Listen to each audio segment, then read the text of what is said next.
Welcome. In this video I will show you how to read and write on NTFS drives on MacBook Air M5.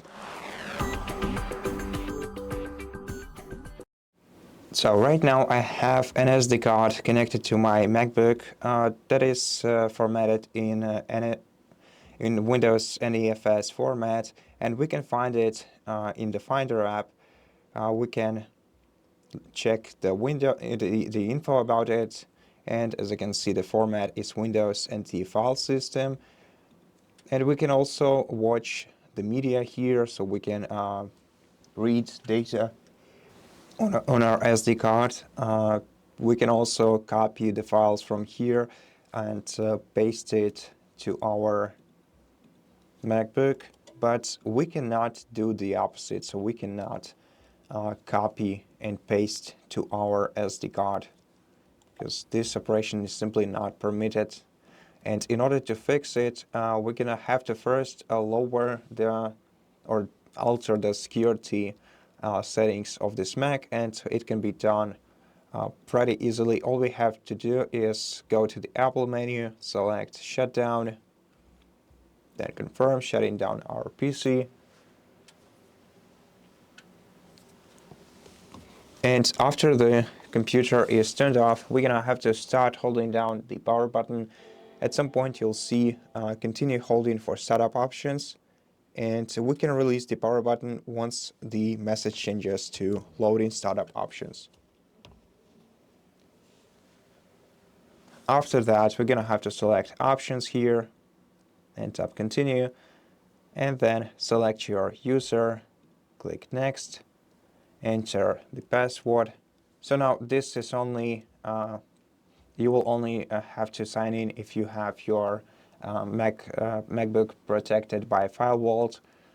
After that, you're gonna have to select Utilities on the toolbar and open Startup Security Utility here.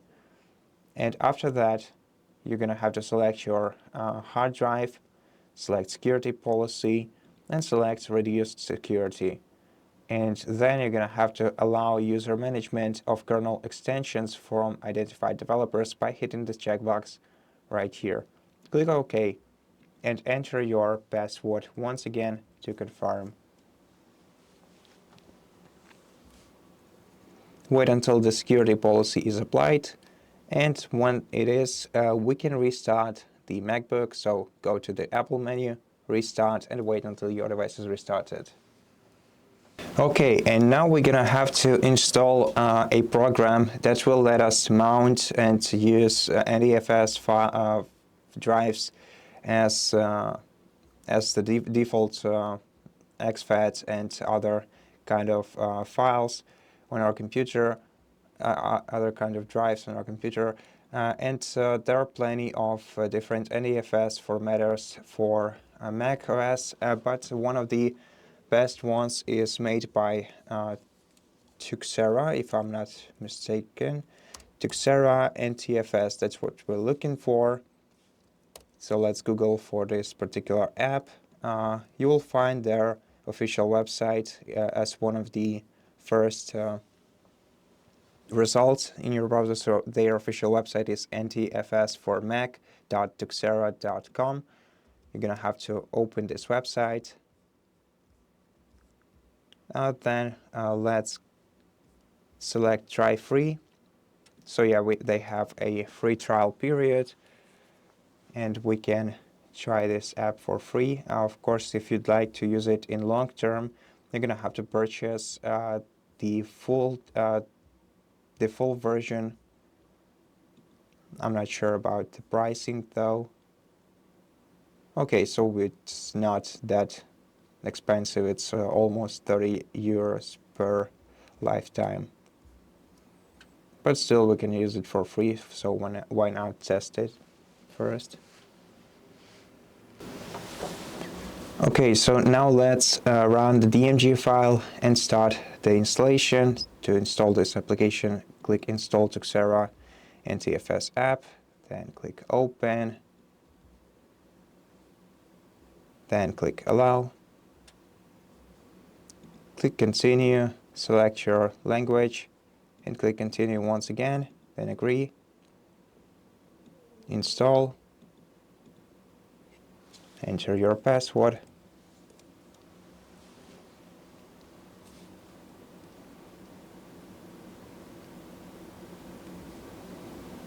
Let's select trial version, activate, once again enter your password.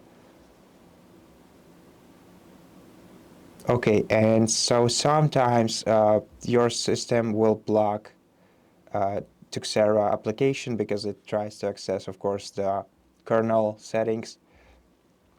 Therefore, we're gonna have to open our privacy and security menu sometimes and click allow next to this warning and confirm with your password.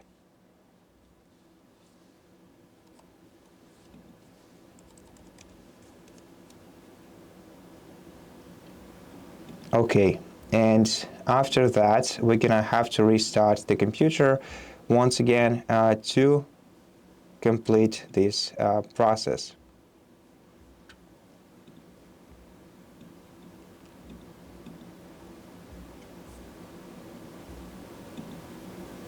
So let's click restart right here, then enter the password and wait until your laptop is restarted. And once the laptop is restarted, let's re-enter the password, and right now basically everything is almost done. So we're gonna have to get into the application's interface. So let's open the apps menu and let's go to Tuxera Disk Manager. Here we'll be able to find our SD card,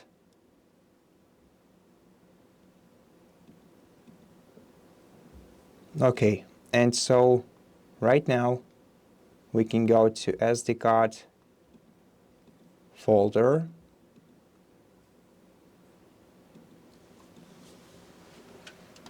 and basically what we want to do here is make sure that our generic storage device media is mounted. So you gotta have the unmount option here.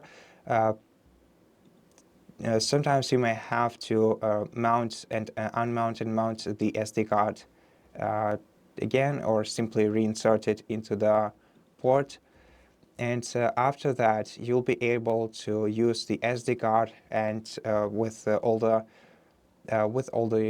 properties of a default storage device. So we can, for example, copy a file from the desktop, and let's go to SD card, right click, paste item, and as you can see right now we can write over the NTFS drive. And that's pretty much it. Thank you for watching this video. If it helped you, please consider subscribing to our channel, leave us a like in the comment below, and I'll see you in the next one.